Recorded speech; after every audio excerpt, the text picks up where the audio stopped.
যদি বউ হেসে দেয় পিক করে তাহলে বুঝবেন যে কাহিনী ভিন্ন। বুঝতে পেরেছেন? যদি হেসে দেয় তাহলে বুঝতে হবে আলামত ভালো না। সে আমলটা আজ আমাদের সমাজ থেকে শুধু বিদায় হয় নাই, এই আমলটা দুর্ভিক্ষ চলছে। আর এই একটি বিষয় না থাকার কারণে আমরা আজ মুসলমানরা ভালো মুসলমান হতে পারছি না। ভাইরা আমার, আমি প্রায় সময় বলার চেষ্টা করি, নামাজি মুসলমান পরিমাণে কম আছে, নামাজের ত্রুটি বিচ্ছুতি আছে, তাও কিছু আছে।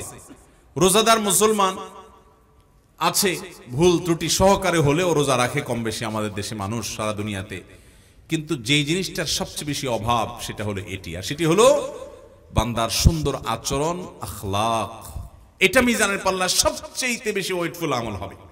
নবী করিম সাল্লাল্লাহু আলাইহি ওয়াসাল্লাম বলেছেন, সূরা তিরমিজিতে এবং আবু দাউদে বর্ণিত হয়েছে, মা মিন শাইইন ইউদাউ ফিল মিজান, বান্দার আমল মিজানের পাল্লা যে উঠানো হবে এর মধ্যে সবচেয়ে ভারী আমল হবে আফকালু মিন হুসনিল খুলুক, বান্দার সুন্দর আচরণের চাইতে ভারী কোনো আমল আরেকটা হবে না। সবচেয়ে ওয়েটফুল আমল হবে সুন্দর আচরণ। ওই যে ঈমানকে, তাওহীদকে যদি সর্বোচ্চ সর্বাধিক ওয়েটফুল আমল বলি, তাহলে মাঝের গুলো ওয়েটফুল, কিন্তু এটা হলো সবচাইতে বেশি, ঈমানের পর সবচেয়ে ওয়েটফুল আমল হলো বান্দার সুন্দর আচরণ। এই আচরণের আজ দুর্ভিক্ষ চলছে। নামাজি কালামে মানুষ কিন্তু আচরণ ভালো নাই, ঠিক না বেঠিক? দাঁড়িয়ে আছে মুখে কিন্তু আচরণ ভালো নাই। মাশাআল্লাহ উনি হক হালালি চলেন কিন্তু আচরণ ভালো নাই। মাশাআল্লাহ উনি অনেক গুনাহের কাজ করেন না, পাপের কাজ করেন না, মানুষটা ভালো কিন্তু আচরণ খারাপ এবং আখলাক খারাপ। আখলাক খারাপ মানে আমরা অনেকে মনে করি যার ব্যবহার, মুখের যে আচার ব্যবহার এটাই শুধু না, এটা আর অনেক ব্যাপক বিষয়। একজন মানুষের ধৈর্য নাই তাহলে তার আখলাকের ত্রুটি, একজন মানুষ বদমেজাজ তাহলে তার আখলাকের ত্রুটি, একজন মানুষ অহংকার করে তার আখলাকের ত্রুটি, একজন মানুষের মধ্যে বিনয়ের অভাব আছে তার মানে আখলাকের ত্রুটি, একজন মানুষ অন্যকে তুচ্ছ-তাচ্ছিল্য করে বেড়ায় এটা তার আখলাকের ত্রুটি, আচরণগত ত্রুটি। একজন মানুষ তার মধ্যে আল্লাহর প্রতি ভরসা নাই, ছোটখাটো কিছুতে সে হতাশ হয়ে যায়, এটা তার আচরণগত ত্রুটি। আর মানুষের সাথে মানুষের যে অধিকার আছে সেটা আদায়ে যদি ত্রুটি থাকে এটা তার আখলাকের ত্রুটি।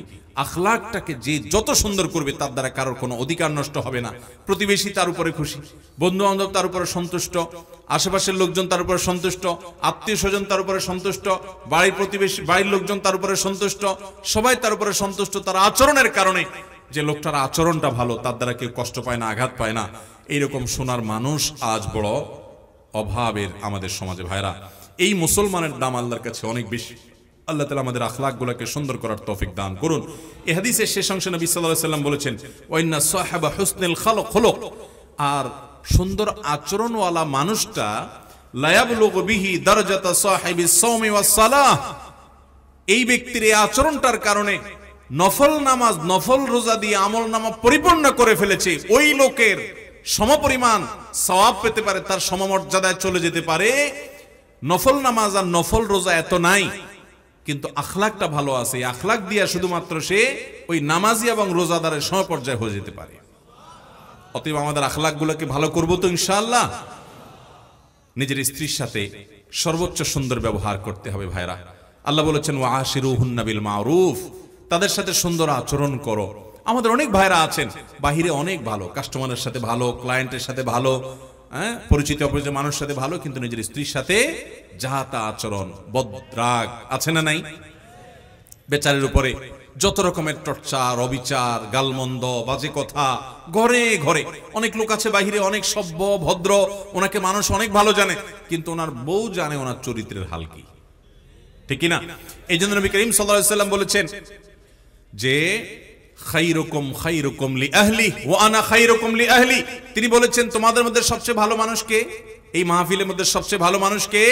যে তার পরিবারের কাছে, কোন কোন হাদিস তিনি স্ত্রীকে নির্দিষ্ট করে বলে দিয়েছেন যে তার স্ত্রীর কাছে ভালো। অর্থাৎ স্ত্রী যদি বলে দিল থেকে যে আমার সাহেব, আমার স্বামী ওনার মতো মানুষ হয় না, উনি আসলে একজন অমায়িক ভালো মানুষ, এই সার্টিফিকেট যদি বউয়ের কাছ থেকে নিতে পারেন তো আল্লাহর কাছেও আপনি ভালো নিতে পারবেন। সবাই যায় বাসায় বউকে জিজ্ঞাসা করবেন যে হাদিসের ভাষ্য মতে তোমার সার্টিফিকেট ছাড়া আমি ভালো হওয়ার সুযোগ নাই, আসলে আমি মানুষটা কেমন বলো।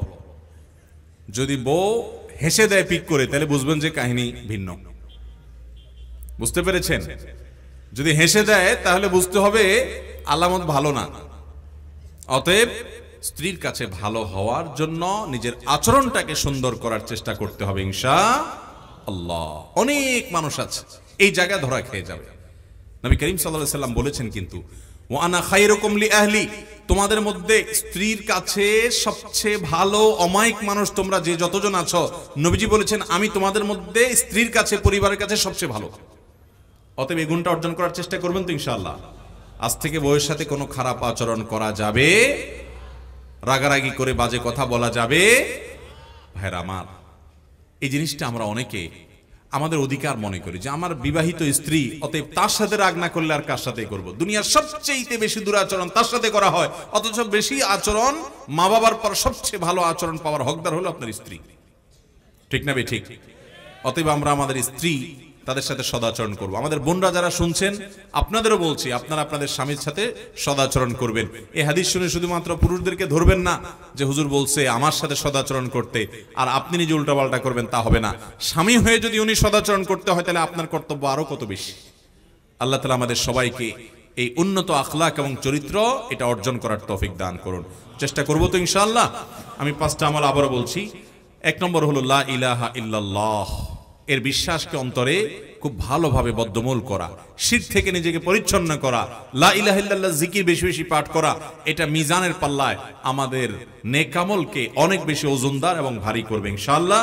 দ্বিতীয়ত হলো সুবহানাল্লাহি ওয়াল হামদুলিল্লাহি ওয়া লা ইলাহা ইল্লাল্লাহ আল্লাহু আকবার এবং সুবহানাল্লাহি ওয়া বিহামদিহি সুবহানাল্লাহিল আযীম।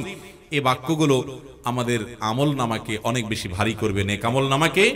তৃতীয়ত হলো যদি আল্লাহ তাআলা কারোর সন্তানকে নিয়ে যান দুনিয়া থেকে, তাহলে তিনি যদি সবর করেন, ধৈর্য ধারণ করেন, এই আমলটার ওজন হবে অনেক বেশি।